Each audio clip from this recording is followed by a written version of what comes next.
If you ever lose a loved one, especially when it is sudden, we tend to question it and look for reasons.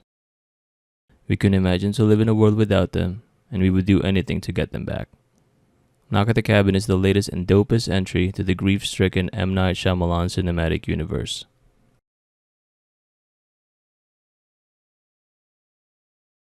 The film begins as a horror/thriller of an invasion attack on a perfect gay couple, Daddy Andrew and Daddy Eric, and their adopted Asian child Wen, while they are out in a cabin in the woods. The first reveal is that the invaders are not just any random invaders, but they are the four horsemen of apocalypse. Through their shared visions, they deliver the message to the happy family that they must sacrifice one of their own to prevent the forthcoming apocalypse. And every time the family says no, a horseman is sacrificed and the world is hit with catastrophic events like the ocean rising, plague pandemic, and Skyfall. The majority of the film is spent on the horsemen convincing the family to believe in this totally absurd and messed up situation. They tie the dads up on the chairs to prevent them from leaving, and while tied up, the horsemen individually share their own personal stories to the family in hoping to connect with them. They also turn on the television to show the aftermath of every no answer the family gives. As the viewer, we are placed in the family's mindset if this is all BS or not, to look for any explanation that makes more sense than preventing an apocalypse. Any family would think absolutely no freaking way this is happening to us. This cannot be real. A somewhat similar sentiment when experiencing grief. The first natural thought is that these guys are lunatics and belong to a cult.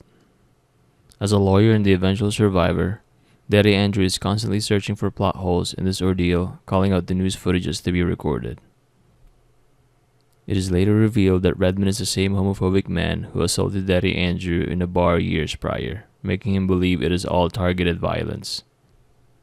It rightfully takes all the deaths of the horsemen and the sky falling down to convince the family, especially Daddy Andrew. From the get-go, Daddy Andrew says he would watch the world die 100 times over before sacrificing his very own world of Daddy Eric and Wen. Another interesting reveal in the film is that there are actually no villains present. The invasion sequence is both terrifying and comical as they are not your typical attackers. The animal Batista knocking at the cabin with a weapon and asking if the person speaking is Daddy Andrew or Daddy Eric is hilarious. We learn about the family's background from their coming out to their parents after their adoption of Wen through flashbacks since the horsemen do the storytelling in present time. They don't at all blame the family's response to this extremely unfortunate burden. So they share their personal stories to show that they are also just regular people with their own loved ones hoping to save the world, and that their bravery to sacrifice themselves and shared grief would help convince the family. Even the troubled Malice Redmond, who doesn't have a son like Adrian, or a half-sister in patience like Sabrina, or after-school program kids like Leonard, is still willing to save the rest of the world. An aspect of the horsemen's shared visions is that they do not anticipate who will be at the cabin. Although it is initially believed to be a hate crime, the whole event seems to happen by chance. The three just happen to be the family in the cabin when the horsemen are summoned. As Daddy Andrew asks, "Why us? We're nothing special." Similar to grief, one could question why this is all happening to them. In the same vein, the horsemen are also chosen at random. We all know people in our lives that could represent malice, nurturing, healing, and guidance. These characters do not deserve their fates.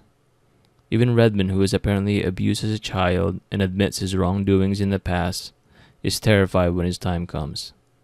It is unfortunately a very cruel world, and good innocent people are wounded by it every single day. After the film's tragic ending, Daddy Andrew and Wen drive up to a very crowded diner where everyone is watching and reacting to the news. Daddy Eric saves the world, and what could be a better symbol for a safe haven in America than a classic diner? We see a random lady calls a loved one to tell them how much she loves them. Yes, she doesn't know the grief of Daddy Andrew and Wen, or the grief caused by the number of people dead from the early phases of the apocalypse. But it most certainly makes her cherish and appreciate more the ones that are still around. And as they leave the diner, the rain stops, and the sun shines again. Back in the truck, Daddy Andrew finds the horsemen's belongings, further backing up their stories. And as they're about to drive off, the meaningful song Boogie Shoes starts playing just like from the flashback. And what are the chances? He turns the radio off because it is painful and way too soon. Wen, who got to say goodbye to her dad and has a wonderful child mind, turns the radio back on.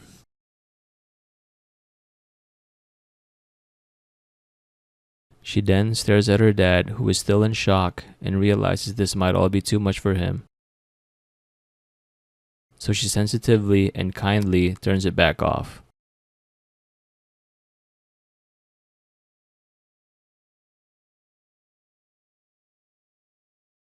He then takes a moment to collect himself and turns the radio back on, symbolizing moving on. They drive off in the sun, black smokes in the sky still present. The camera pans to the diner, symbolizing healing.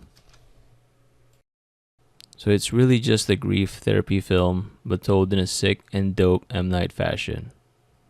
Therapy for anger management Daddy Andrew, and for Kiki's delivery service loving Wen.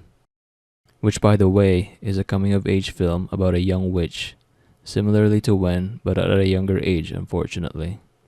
And the horsemen sacrifice to deliver the terrible news and to also help provide comfort.